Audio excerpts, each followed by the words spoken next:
Hello students, आप कैसे हो। आज हम कक्षा 5 की पाठ्य पुस्तक हिंदी की पाठ्य पुस्तक सारांश कक्षा 5 के पाठ केवल पढ़ने के लिए दिया गया है। पाठ एक प्रेरक प्रसंग है। इसके माध्यम से लेखक आपको बहुत बड़ी शिक्षा देना चाहता है और आपको बताना चाहता है कि यथार्थ में मंदिर कौन सा है। एक महात्मा के बारे में बताया गया है कि वो मंदिर बनाने के लिए पैसे इकट्ठे करता है, लेकिन जैसे ही वो पैसे इकट्ठे करता है तो उस नगर में कोई ना कोई विपत्ति आ जाती है। तो इस पाठ के माध्यम से हमें यही शिक्षा देने की कोशिश की है कि हमें मंदिर मस्जिदों से पहले हमें क्या चाहिए, विद्यालय चाहिए, अस्पताल चाहिए, अनाथालय चाहिए। तो हम पढ़ना आरंभ करते हैं। सच्चा मंदिर कौन सा है, यही क्वेश्चन आपसे किया गया है। क्वेश्चन मार्क्स इसके ऊपर लगाया गया है। आपको ये बताना है कि सच्चा मंदिर कौन सा है। एक महात्मा जी, एक साधु जी एक नगर में एक भव्य मंदिर का निर्माण करवाने का संकल्प लिया। महात्मा जी थे, वो एक नगर में मंदिर बनवाना चाहते थे और मंदिर बनवाने के लिए उन्होंने संकल्प लिया। उन्होंने प्रतिज्ञा की। संकल्प एक तरह की प्रतिज्ञा ही होती है। उन्होंने 10 वर्ष तक अथक मीन बेहिसाब बहुत ज़्यादा परिश्रम मेहनत करके करोड़ों रुपए इकट्ठे कर लिए। करोड़ों का मीनिंग है कि उनकी गिनती करोड़ों में थी। पहले इकाई आती है, फिर दहाई, फिर सैकड़ा, फिर हज़ार, फिर 10,000, फिर लाख, फिर 10 लाख और फिर करोड़, तब आता है। कितनी जीरो लगती हैं आपको पता होगा। जब मंदिर निर्माण का समय आया तो नगर में महामारी फैल गई। तो तब पैसा इकट्ठा करने के बाद उसने सोचा कि मंदिर का निर्माण अब करवाया जाए। तो उसी समय नगर में महामारी आ गई। जैसे अभी समस्त विश्व में कौन सी महामारी फैली हुई है आपको पता है। लोग बीमारी से मरने लगे।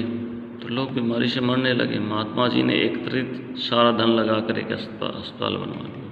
वो जितना भी धन उसने मंदिर के लिए इकट्ठा किया था, वो सारा धन उसने अस्पताल बनवाने के लिए लगा दिया, ताकि लोगों को एक काल बगैर काल के, बगैर समय के मौत के मुंह में जाने से बचाया जा सके, ताकि लोगों को मौत के मुंह में जाने से बचाया जा सके। महात्मा जी ने मंदिर निर्माण के लिए फिर धन संग्रह करना प्रारंभ कर दिया। उसके बाद वो महामारी चली गई, लोगों को अस्पताल में अच्छा इलाज हुआ, फिर वो इलाका खुशहाल हुआ। तो महात्मा जी ने फिर मंदिर निर्माण की इच्छा, जो उन्होंने संकल्प लिया था, उसको पूरा करने के लिए फिर सोचा। तो फिर उन्होंने धन संग्रह करना आरंभ कर दिया। संग्रह का मीनिंग है इकट्ठा करना आरंभ कर दिया और 10 वर्षों तक अपने प्रयासों से पुनः करोड़ों रुपए एकत्रित कर लिए। और फिर उसने दोबारा 10 सालों में करोड़ों रुपए इकट्ठे कर लिए। इस बार भी लेकिन फिर खुदा न खास्ता भगवान की दया, भगवान की इच्छा से एक बार फिर जब मंदिर निर्माण प्रारंभ होना था तो भयंकर भूकंप आ गया। तो मंदिर निर्माण का जब समय आया तो भयंकर भूकंप आ गया। असंख्य लोग बेघर हो गए। तो भूकंप आने के बाद क्या हुआ, तहस नहस घर हैं वो टूट गए। लोगों को रहने के लिए घर नहीं, तो बेघर हो गए। महात्मा जी ने इस बार सारा पैसा भूकंप पीड़ितों के पुनर्वास का मीनिंग है दोबारा उनको आवास अवेलेबल करवाना, दोबारा उनका रहने का प्रबंध हो जाए। महात्मा जी ने सारा पैसा जो भूकंप पीड़ित के पुनर्वास था, अनाथ हुए बच्चों के लिए अनाथालय और विद्यालय बनाने में खर्च। तो फिर महात्मा जी ने क्या किया, सारा पैसा जो भूकंप पीड़ित थे, जो इनके घर उस भूकंप की वजह से नष्ट हो चुके थे, उनको दोबारा बनवाया। और जो बच्चे उस भूकंप की वजह से जिनके माता पिता चले गए थे और बच्चे अनाथ हो गए थे, उनके लिए एक तो रहने के लिए तो अनाथालय बनवाया और पढ़ने के लिए विद्यालय बनवाया और उसी में सारा पैसा खर्च कर दिया। इसके बाद महात्मा जी ने अगले 10 वर्षों तक फिर महात्मा जी ने पैसा इकट्ठा आरंभ करना स्टार्ट कर दिया। 10 वर्षों तक कठोर परिश्रम करके पुनः धन एकत्रित किया। उन्होंने 10 साल बाद फिर करोड़ों रुपए एकत्रित किए और मंदिर का निर्माण प्रारंभ करवा दिया। और फिर मंदिर का निर्माण आरंभ करवा दिया।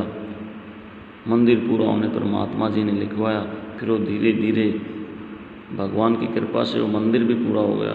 तो महात्मा जी ने मंदिर के ऊपर लिखवाया मंदिर संख्या 3। उन्होंने उस पर कि ये मंदिर जो संख्या है ये 3 है।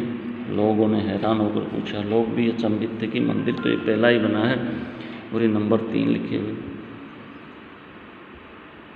महात्मा जी मंदिर संख्या 1 और 2 तो कहीं दिखाई नहीं पड़ते। लोगों ने उनसे प्रश्न पूछा, महात्मा जी 1 नंबर और 2 नंबर तो कहीं दिखाई नहीं दे रहे, वो कहाँ हैं? महात्मा जी ने कहा मंदिर संख्या 1 तो हमारा अस्पताल है। बोले कि जो मंदिर संख्या 1 है वो हमारा अस्पताल है, जिसने महामारी के समय हमें उस महामारी अकाल जो मौत थी उससे बचाया। मंदिर संख्या 2 वह अनाथालय विद्यालय जो 10 साल पहले भूकंप के समय बने थे, और मंदिर संख्या 2 वो है जो अनाथालय और जो शौचालय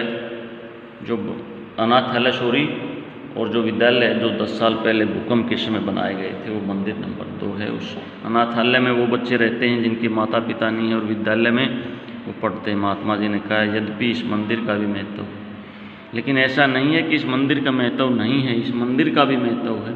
लेकिन सबसे पहले हमें क्या चाहिए? अस्पताल चाहिए, विद्यालय चाहिए, अनाथ बच्चों के लिए अनाथालय चाहिए। लेकिन इसके बिना काम चल सकता है, लेकिन मंदिर के बगैर हमारा काम चल सकता है। मंदिर संख्या 1 और 2 ज़्यादा ज़रूरी है। तो उन्होंने जो 1 नंबर पे जो अस्पताल था, 2 नंबर पे जो अनाथालय और विद्यालय है, इनके बगैर काम नहीं चल सकता। ये समाज की उन्नति के लिए सबसे ज़रूरी, इसलिए अस्पताल, अनाथालय और विद्यालय को भी मंदिर कहना उचित है। इसलिए अस्पताल, अनाथालय और विद्यालय को भी मंदिर कहना उचित है। तो इस पाठ के माध्यम से ये केवल पढ़ने के लिए है, आपको यही बताया गया है कि मंदिर, मस्जिद, गुरुद्वारे और जो कुछ भी है वो बाद में, पहले हमें क्या करना चाहिए? पहले हमें ज़्यादा से ज़्यादा विद्यालय, ज़्यादा से ज़्यादा अस्पताल अवेलेबल करना चाहिए, ताकि कोई विपत्ति के समय हमारा साथ दे सके।